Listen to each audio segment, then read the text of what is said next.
तो hello friends, मामा मते निदर उठे कहले जे कटक आसला पाखर आम कुआडे बुलवा को बाहर जल्दी बाहर आम म्यूजियम जावा।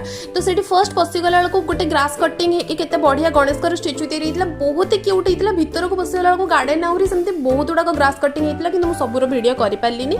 जहाँ भी हो एक्वेरियम जाइथिले, से एक्वेरियम रे पार्टिकुलर ए जो उड़िला वाला माछटा मते बहुत क्यूट लागिथिला। तापरे 4D हॉल को भी जाइथिले, ओटा मोर फर्स्ट एक्सपीरियंस थिला। सेठी 100 टका डिपॉजिट करके चश्मा नबाकू हुए, किंतु आमे हैरान पड़ी गले कोन पे हमको फोन पे रे थिला।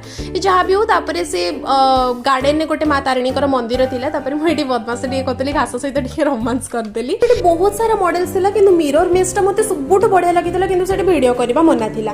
तो एठी डंगार गोटे मॉडल ने मु बसिक देखौतली, सेपटे कैप्टेन नक्शा देखुचंती। तापरे एटा कल्चर वाला म्यूजियम थिला, गोटे डंगा रिपेयरिंग वाला मॉडल थिला, बहुत ही सुंदर लागुतला। मते म्यूजियम बहुत बढ़िया लागला। मु कहली आपण मानक भी टिके देखै दिए।